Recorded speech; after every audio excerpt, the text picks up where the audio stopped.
Hello everyone. आज का newspaper हम स्टार्ट करते हैं। पहला न्यूज़पेपर का आर्टिकल जो वेरी इम्पॉर्टेंट है वो आसियान से रिलेटेड है।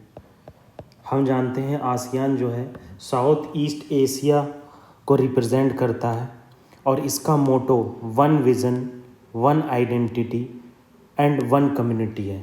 किसी भी ग्रुप का मोटो हमें ज़रूर पता होना चाहिए कि वो मोटो उसका कहना क्या चाह रहा है, उनका क्या मोटिव है। क्या यूरोपियन यूनियन जैसे एक इकॉनमी उन्हें बनाना है, ये सब चीज़ें। तो आसियान का हमने मोटो देखा कि इनका मोटो वन विज़न है, वन आइडेंटिटी और वन कम्युनिटी है। आसियान डे जो है ऑब्ज़र्व किया जाता है 8 अगस्त को। ये कुछ पॉइंट हैं जो हमें आसियान के बारे में पता होना चाहिए। आसियान का सेक्रेटेरिएट जो है वो इंडोनेशिया के जकार्ता में है।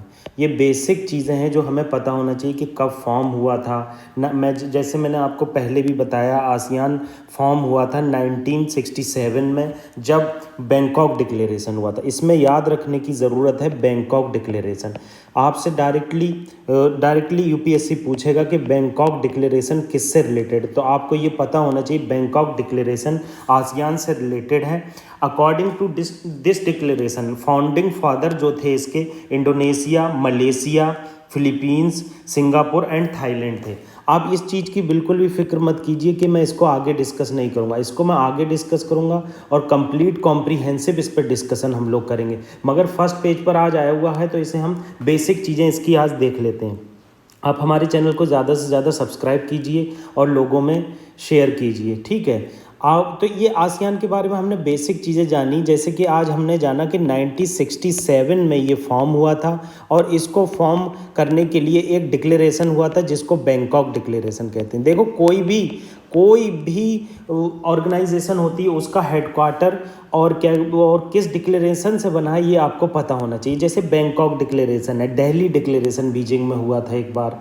ये सब बेसिक चीज़ें हैं जो मेंस में बहुत ज़्यादा यूज़ होती हैं। आजकल प्रीलिम्स में भी इससे रिलेटेड क्वेश्चन आ रहे हैं, सब्जेक्टिव क्वेश्चन आ रहे हैं। जैसे मैंने आपको बताया था कोई भी ग्रुप है वो कितने % पॉपुलेशन को रिप्रेजेंट करता है, इकॉनमी में उसका क्या योगदान है।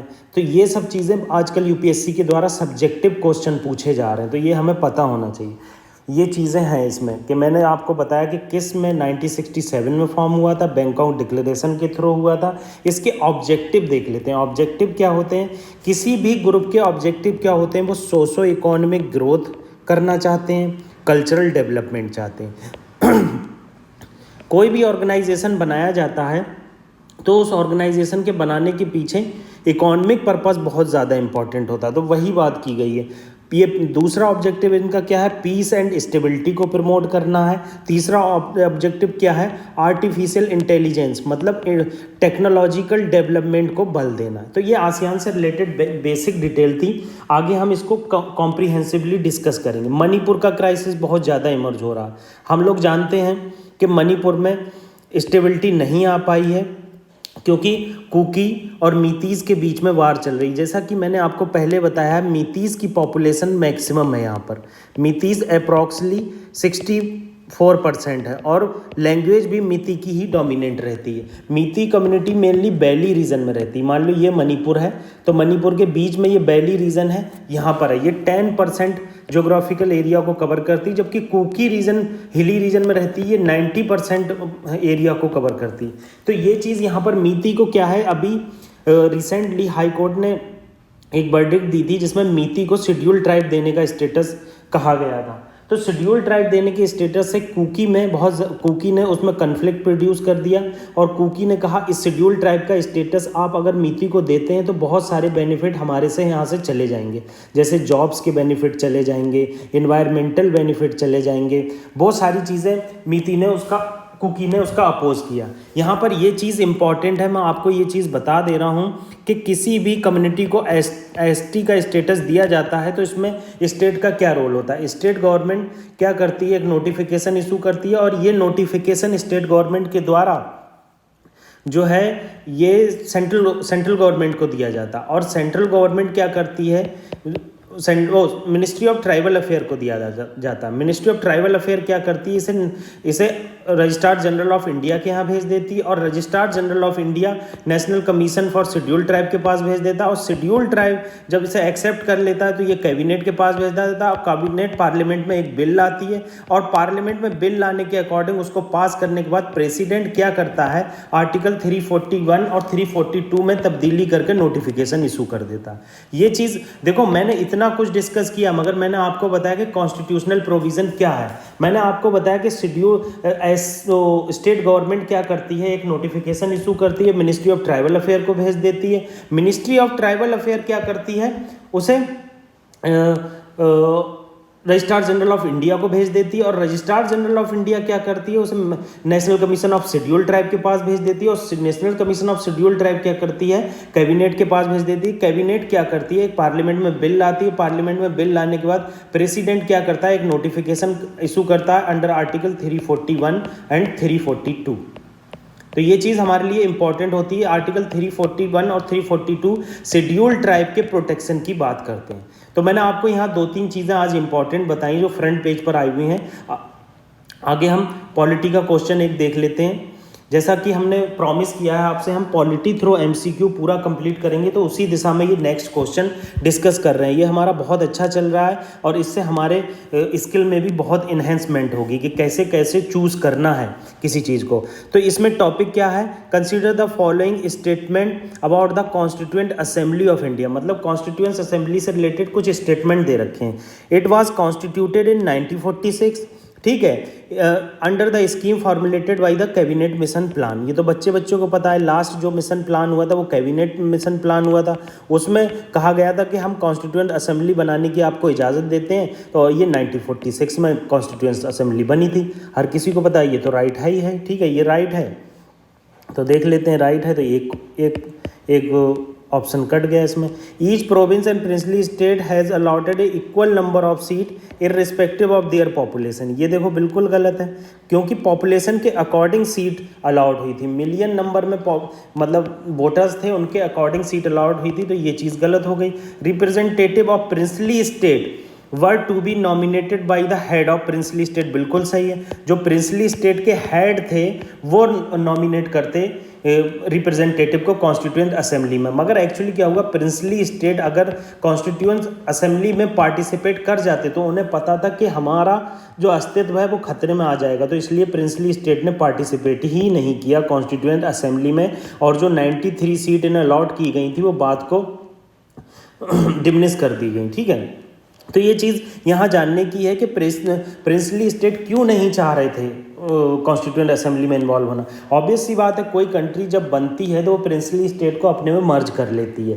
तो प्रिंसली स्टेट को डर था कि अगर हम मर्ज हो जाएंगे तो हमारे जो ऑटोनॉमी है वो जाती रहेगी, ठीक है। अगला पॉइंट चौथा, 1/3 of a seat from each British province were to be reserve for member of scheduled tribe and scheduled caste, बिल्कुल गलत है, ऐसा कोई प्रोविज़न नहीं था, ठीक है। तो अगर हम इससे देखते हैं तो ये पहला ऑप्शन सही हो जाता है, चौथा गलत है, तो ये कट गया, पहले ये कट ही चुका था, दूसरा तो गलत था ही, मैंने आपको बताया ही था कि पॉपुलेशन का भी रोल इसमें था। एक्सप्लेनेशन देख लेते हैं, इसका जुरिडिक्शन क्या है। देखो यहाँ पर इन्होंने बताया है जो मेंबर थे वो इनडायरेक्टली इलेक्ट किए गए थे। देखो ये चीज़ इंपॉर्टेंट है, यूपीएससी ऐसे क्वेश्चन पूछती कि जो मेंबर थे कॉन्स्टिट्यूएंट असेंबली के, क्या वो डायरेक्टली इलेक्ट किए गए थे? आप कहोगे नहीं, वो इनडायरेक्टली इलेक्ट किए गए थे। जो मेंबर ऑलरेडी चुने हुए थे प्रोविंशियल लेजिस्लेटिव असेंबली में, उन्होंने ही उन्हें चुना था, ठीक है। कॉन्स्टिट्यूएंट असेंबली में 389 मेंबर थे, जिसमें 292 मेंबर जो प्रोविंशियल लेजिस्लेटिव असेंबली को एलोकेट किए गए थे, और मैंने बताया 93 मेंबर प्रिंसली स्टेट को एलोकेट किए गए थे नॉमिनेशन करने के लिए, मगर वो कभी भी नॉमिनेट कर ही नहीं पाए, ठीक है। Total number of seat proportion थी पॉपुलेशन के रिस्पेक्ट में, रेशियो जो है 1 million था, मतलब एक सीट एक रिप्रेजेंटेटिव दिया गया था पर मिलियन पर, मतलब 10 लाख वोटों पर, 10 लाख सिटीजन्स पर एक रिप्रेजेंटेटिव दिया गया था। 3 प्रिंसली कम्युनिटी थी, जिसमें मुस्लिम, सिख और जनरल फॉर देयर पॉपुलेशन, मतलब जो सीट का अलॉटमेंट हुआ था ब्रिटिश प्रोविंस में वो मुस्लिम, सिख और जनरल कम्युनिटी को ध्यान में रखते हुए हुआ था।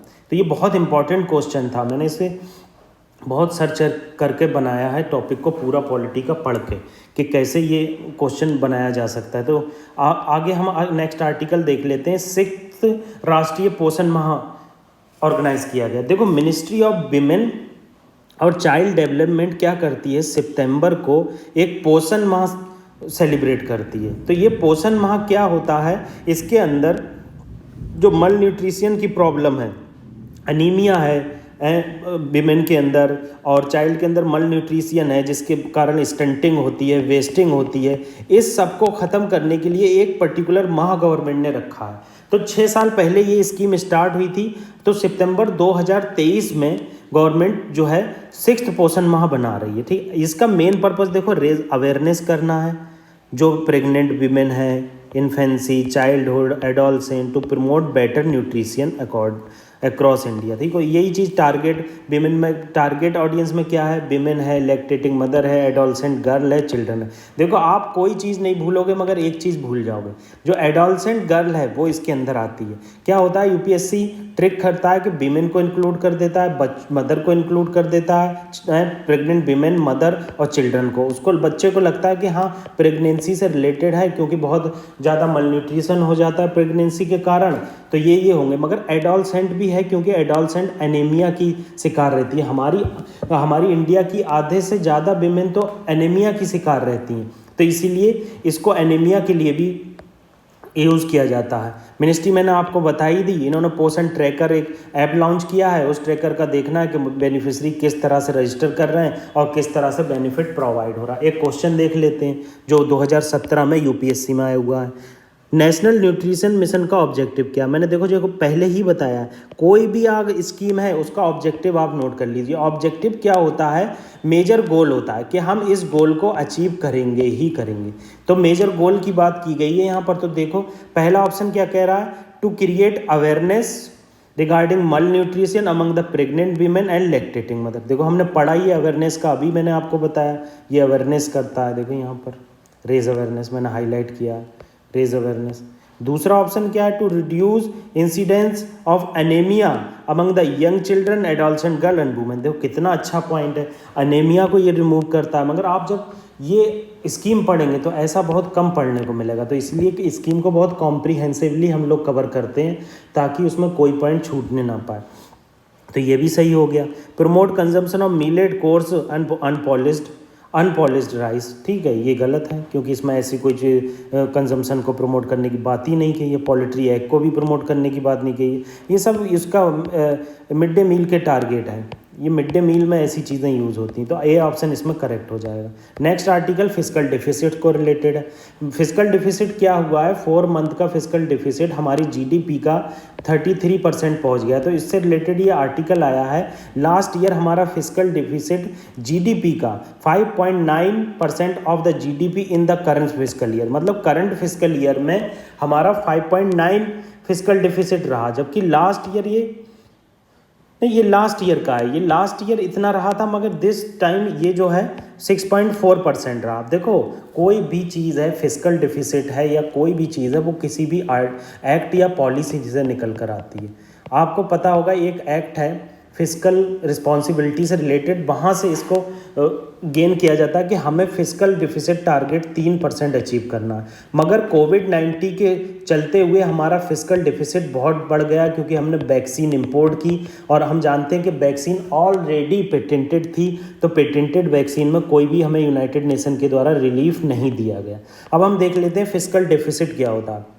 जैसा कि पहले मैं आपको बहुत बार बता चुका हूं और इस चीज़ को बार बार रिवाइज़ करता हूं, रिवाइज़ करने से चीज़ें मजबूत हो जाती हैं। मैं ये नहीं कहता हूं इसे हम डिस्कस कर चुके हैं, मगर मैं इसको डिस्कस करता ही करता हूं। क्यों? ताकि ज़्यादा से ज़्यादा रिवीजन हो, ज़्यादा से ज़्यादा हमारी चीज़ें मजबूत हो जाएँ और कॉन्सेप्ट क्लियर हो जाए। देखो फिस्कल डिफिसिट कुछ नहीं होता है, डिफरेंस होता है गवर्नमेंट के टोटल एक्सपेंडिचर में और टोटल रेवेन्यू। मान लो गवर्नमेंट का टोटल रेवेन्यू 100 है और मगर एक्सपेंडिचर 120 है। जब गवर्नमेंट का एक्सपेंडिचर 120 होगा तो जो 20 जो रुपीज़ हैं ये से बारो करना पड़ेंगे या मार्केट से उठाना पड़ेंगे। तो जब ये बारो करेगा या मार्केट से उठाएगा या किसी पीएसयू के थ्रू उठाएगा तो हमारा फिस्कल डिफिसिट बढ़ जाएगा। और इसमें एक चीज़ खासियत होती है, एक्सक्लूड कर देते हैं बोरोइंग को फिस्कल डिफिसिट को नोट करते समय। ठीक है। ये फिजिकल डिफिसिट को एक्सक्लूड कर देते हैं बोरोइंग को। इसको बोरोइंग एक्सक्लूड करने के पीछे में भी ये रीज़न हो सकता है कि गवर्नमेंट बोरोइंग को शो ना करना चाहती हो फिजिकल डिफिसिट में, ठीक है। अब ये क्या करते हैं, ये करता है, इंडिकेट करता है कि गवर्नमेंट किस एक्सटेंट तक बोरो करती है। वही बात है जो कि जब आप ज़्यादा फिजिकल एक्सपेंडिचर करोगे और ज़्यादा फिजिकल डिफिसिट को बढ़ाओगे तो क्या होगा, आपका एक्सपेंडिचर बढ़ेंगे तो मार्केट में कैश की फ्लो ज़्यादा होगा। कैश की फ्लो ज़्यादा हो जाएगा तो ऑब्वियस सी बात है इन्फ्लेशन होगी। जब देखो कोई भी चीज़ है, ज़्यादा मनी क्या करती है, चेज करती है कम गुड्स को, ठीक है, ये याद रखना। और कम मनी होती है वो ज़्यादा गुड्स को चेंज करती है। तो यही इन्फ्लेशन है। इन्फ्लेशन क्या होता है, आप मार्केट में बहुत ज़्यादा मनी इंट्रोड्यूस कर दोगे तो गुड्स क्या होंगे, बहुत महंगे हो जाएंगे। मतलब आप अगर एक सेब मान लो 10 रुपये का मिल रहा था, मगर फिजिकल डिफिसिट बहुत बढ़ गया, मार्केट में बहुत मनी है, तो एक ही सेब वो 20 रुपये का मिलने लगेगा, ठीक है। इस तरह से इन्फ्लेशन होती है और ये करेंसी को भी डिवैल्यूट कर देती है। जब इतना ज़्यादा करेंसी मार्केट में आ जाएगी तो ऑब्वियस सी बात है किसी चीज़ की बहुतता क्या होगी, मार्केट को डिवैल्यूशन कर देगी और डेप्ट बर्डन को तो बढ़ा ही देगी। भाई बोरोइंग आप उसको जो आप एक्सपेंडिचर कर रहे हैं उसको बोरो भी तो करेंगे ना कहीं से, तो ताकि उसमें गवर्नमेंट ज़्यादा से ज़्यादा स्कीम्स पर और बहुत ज़्यादा खर्चा कर सके, ठीक है। तो अदर चीज़ यहाँ पर बताइए, लोअर फिजिकल डिफिसिट के क्या इंपॉर्टेंस है। ये फिजिकल डिसिप्लिन को शो करती है और हेल्दी इकोनॉमी करती है। ये 2 पॉइंट आपको याद होना चाहिए, ये तो मस्ट है याद करना। ये आपको याद ही करना है कि फिजिकल डिफिसिट के क्या क्या नुकसान है। अगर हाई फिजिकल डिफिसिट होगी तो इन्फ्लेशन बढ़ जाएगी, डिवैल्यूशन ऑफ करेंसी हो जाएगी। ये याद करने में आपको टफ पड़ेगा, डिवैल्यूशन कैसे हो जाता। मैंने आपको बताया ये करेंसी की बहुतता हो जाएगी तो आपकी करेंसी की वैल्यू ऑटोमेटिकली बढ़ जाएगी और डेट बर्डन हो। ये 3 चीज़ें आप याद कर लेना, माइंड मैप की फॉर्म में नोट कर लेना, ठीक है। अगली बात देख लेते हैं हम, पॉजिटिव एस्पेक्ट क्या है फिजिकल डिफिसिट का। अब पॉजिटिव के क्या, गवर्नमेंट अपनी स्पेंडिंग बढ़ा देती है पब्लिक इंफ्रास्ट्रक्चर बनाने में, पब्लिक सर्विसेज में, अदर स्कीम्स में, ठीक है। फाइनेंशियल पब्लिक इन्वेस्टमेंट, बहुत ज़्यादा इन्वेस्टमेंट करने लगती है, लॉन्ग टर्म इन्वेस्टमेंट। जैसे मान लो कोई कंट्री बहुत ज़्यादा क्राइसिस में आ गई, प्राइवेट इन्वेस्टमेंट नहीं हो रहा है, प्राइवेट कंपनीज़ नहीं आ रही हैं और एम्प्लॉयमेंट नहीं हो रहा है, तो क्या करती है गवर्नमेंट, अपने फिजिकल डिफिसिट को बढ़ा देती है और मार्केट में मनी इन्फ्यूज़ कर देती है ताकि प्राइवेट को ज़्यादा से ज़्यादा लोन मिले और प्राइवेट कंपनी ज़्यादा से ज़्यादा फैक्ट्रीज़ का स्टेबलाइजमेंट करें। जैसे फैक्ट्री का स्टेबलाइजमेंट हो तो एम्प्लॉयमेंट बढ़े।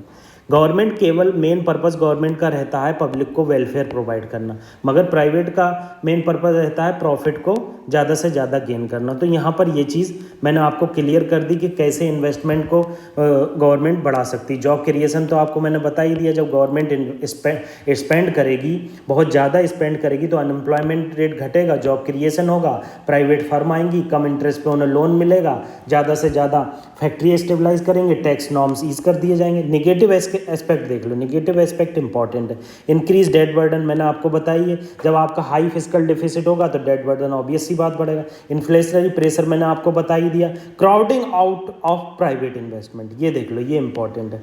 ये अक्सर बच्चे नहीं समझ पाते हैं। ये क्या होता है जब गवर्नमेंट बहुत ज़्यादा खर्चा कर देती है तो बैंक्स जो है वो इंटरेस्ट रेट बढ़ा देते हैं। अब जब बैंक्स का सारा पैसा गवर्नमेंट ने खर्च कर लिया तो बैंक, ऑब्वियस सी बात है, जब बैंक के पास पैसा नहीं है तो वो इंटरेस्ट रेट बढ़ाएगी। जब इंटरेस्ट रेट बढ़ा देती तो प्राइवेट फर्म के लिए पैसा नहीं रहता और प्राइवेट फर्म ज़्यादा इंटरेस्ट पर लोन नहीं ले पाती है। तो इसी को क्राउडिंग आउट प्राइवेट इन्वेस्टमेंट कहते हैं। देखो आप पढ़ लो, borrow heavily to finance the physical deficit which can lead to rise of interest rate make difficult to private sector. देखो कितनी अच्छी बात है। और ये चीज़ इंपॉर्टेंट है, ये चीज़ आपको पता होना चाहिए कि फिजिकल डिफिसिट का कैसे प्राइवेट इन्वेस्टमेंट पर इफेक्ट पड़ता है। बैलेंस ऑफ पेमेंट ऑब्वियस सी बात है, जब इतना ज़्यादा आप बोरो करोगे, फिजिकल डिफिसिट बढ़ेगा तो ऑब्वियस सी बात है आपके फॉरेन एक्सचेंज रिजर्व कम होंगे। जब फॉरेन एक्सचेंज रिजर्व कम होंगे तो ये प्रेशर जाएगा बैलेंस ऑफ पेमेंट पर, ठीक है। तो इस तरह से आज के हमने आर्टिकल देखे कि फिजिकल डेफिसिट क्या है, राष्ट्रीय पोषण माह किससे रिलेटेड है, और आज का एक प्रीलिम्स का क्वेश्चन बहुत अच्छा पॉलिटी MCQ हम कर रहे हैं उससे देखा। तो ज़्यादा से ज़्यादा हमारे चैनल को सब्सक्राइब कीजिए, लोगों में शेयर कीजिए। Thank you very much.